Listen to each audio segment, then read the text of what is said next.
The Innovation Hub, the innovation agency of the Gauteng province, is a wholly owned subsidiary of the Gauteng Growth and Development Agency. It was established by the Gauteng provincial government through its Department of Economic Development to promote Gauteng's economic development and competitiveness by fostering innovation and entrepreneurship.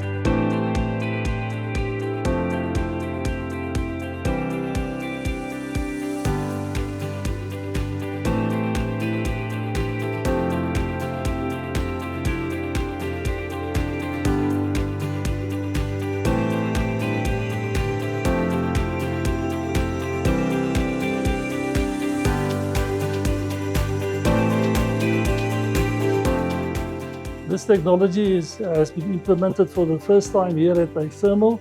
We've been able to treat more hazardous chemicals at a higher rate with an improved scrubbing efficiency because the scrubbing brine is cleaner.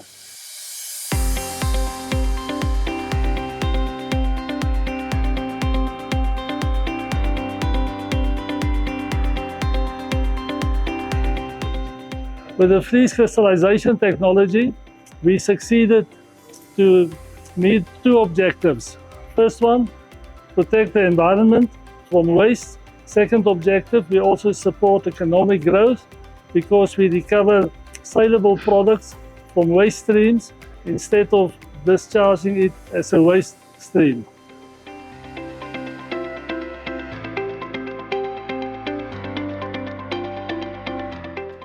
Roc Water Technologies was founded in 2016. The aim of Roc Water Technologies is to find solutions for difficult streams from industry, such as mine water and saline water. We focus on the recovery of clean water and products from these waters. And we do this work in collaboration with industries such as Thermal, where we are here today, as well as universities.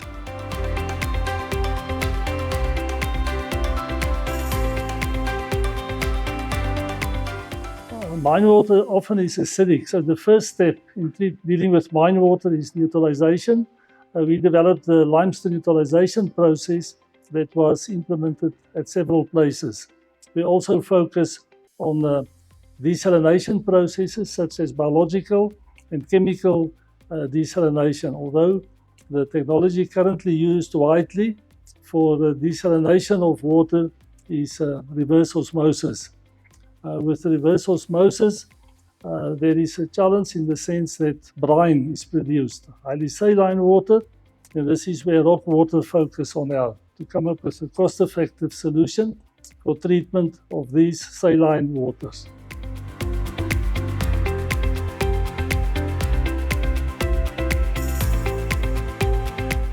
Reverse osmosis is a membrane technology. By using pressure, clean water is passed through the membranes and the remaining water is a concentrated brine, and this is a stream that was stored in evaporation ponds up to now, and there is a need for treating that further, and this is where we focus on using freeze crystallization to recover again clean water from that, and as well as saleable salts from the brine. Currently zero waste is required. So zero to dispose brine streams and solid waste at waste disposal sites, that has high cost, up to 2,500 Rand per ton. And with freeze crystallization, one can reduce the volume that need to be stored at waste disposal sites.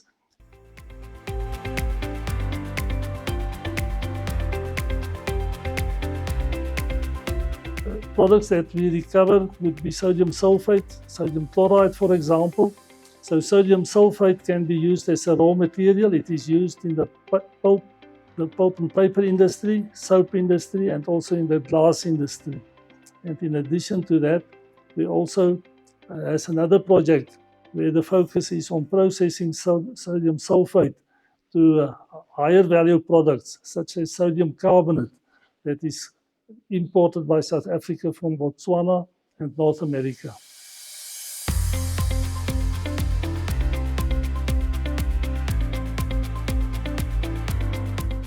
Utilization is applied widely, as well as desalination. Several full-scale plants are in operation in South Africa to desalinate water. But the problem now is the brine that is produced from reverse osmosis need to be treated as well.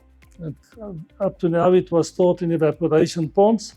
With the freeze process, we can recover clean water and saleable products like sodium sulfate and sodium chloride from that.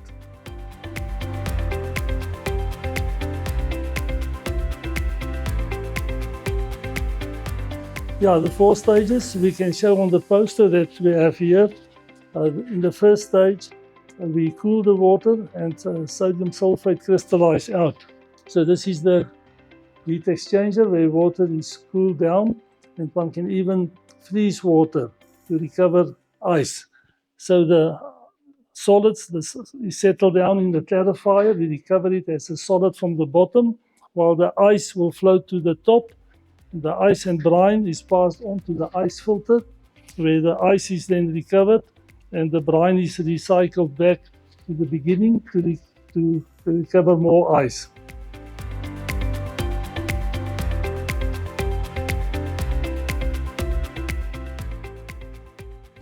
This technology has been implemented for the first time here at iThermal. We also collaborate with a company, JR Partners in Shaoxing, China, where we have submitted a proposal to the BRICS countries to apply this technology also in other countries. We also received support from Innovate UK. They supported us with a project where we treat leachate from the waste industry. And we expect to run a plant like this also at the waste site to treat such leachate.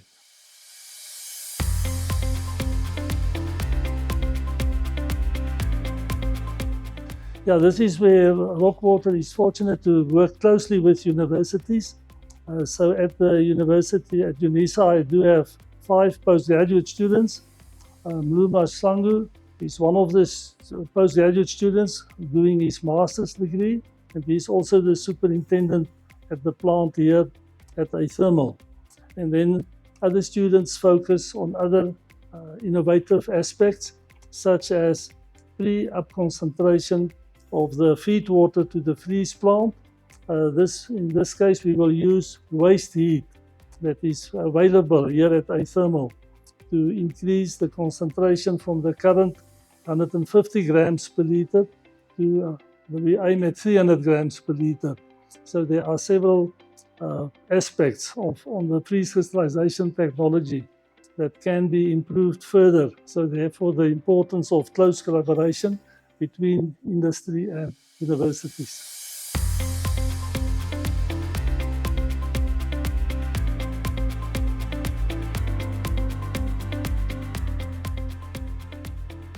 The Innovation Hub has assisted Roc Water Technologies with financial support, as well as provided us with business skills and introduces to a network of people that can support us, other clients.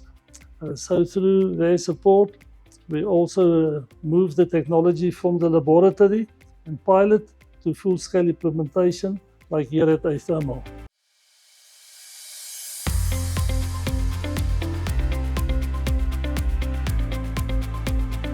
We were fortunate to receive the Innovate UK Challenge for treatment of leachate, and more recently we also received the SA Tech Challenge Award with financial support, and so that was for innovation as well as implementation at the industrial scale, and so we are very fortunate to receive that recognition, as it helps us with the commercialization of this technology.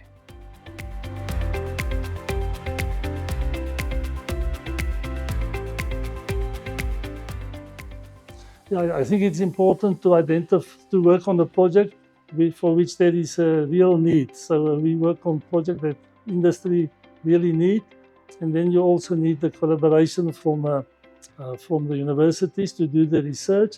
Also very important is financial support So we were very fortunate to receive financial support from the Technical Human Resource Industrial Program, THRIP, of the DTIC.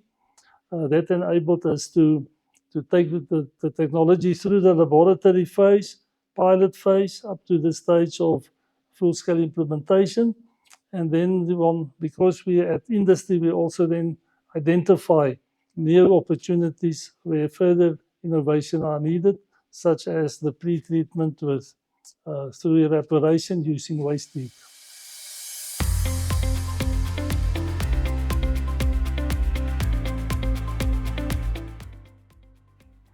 Yeah, the freeze technology are favorable in this debate on global warming, in the sense that the alternative to freeze crystallization for treatment of saline waters would be distillation. Now, to evaporate water, you need 7 times more energy than to freeze water. So in that sense, one also contributed by producing less CO2 to the atmosphere in the case of evaporation. We are fortunate to have the opportunity to do this work at the site of a key client under real industrial conditions. We work 24 hours a day, 365 days a year, and we have the opportunity to do real research together with postgraduate students at UNISA. Thank you.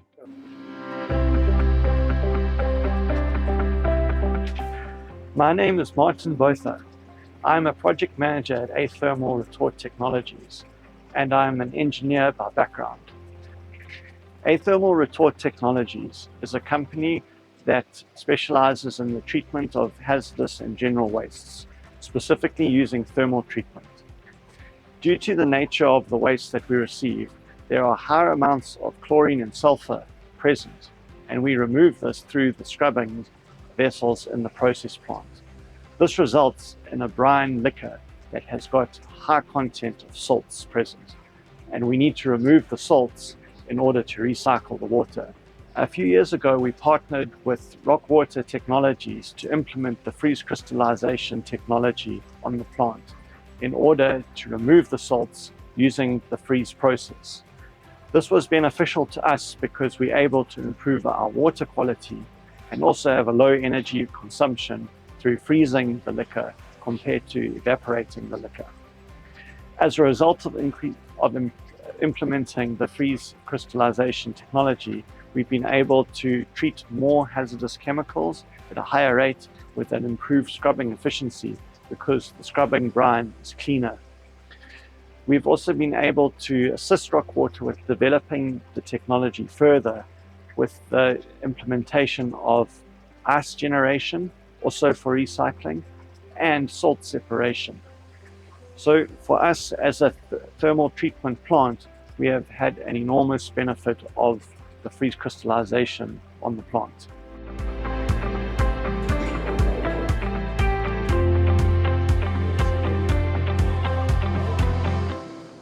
Welcome, gentlemen. My name is Mlungisi Mahlangu. I am the plant supervisor here at the brine treatment plant. So this is our control room where we monitor the temperatures, the pressures, and we have 8 operators who are running the plant 24/7. We have day shift and also night shift.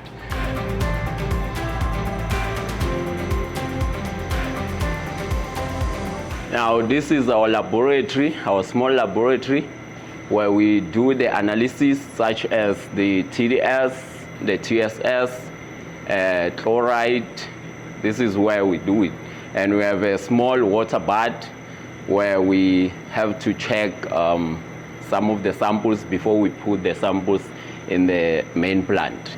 And the brine treatment plant consists of 4 unit operations. So the first unit is the chiller. This is the first unit. So it is designed to cool the secondary refrigerant, which is methanol, water, whereby methanol is 30% and water is 70%.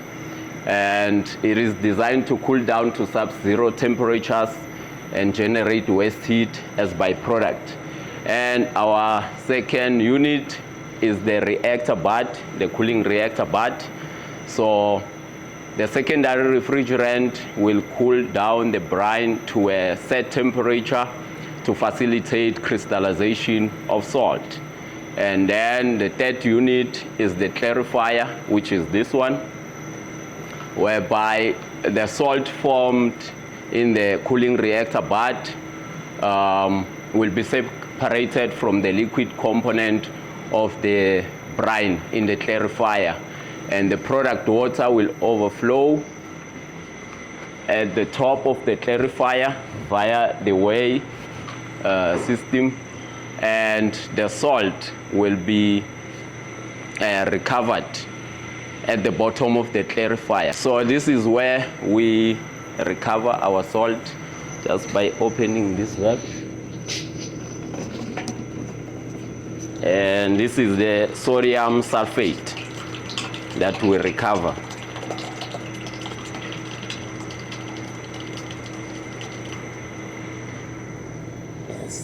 From the brine water that is coming from the plant. So we have feed tanks outside.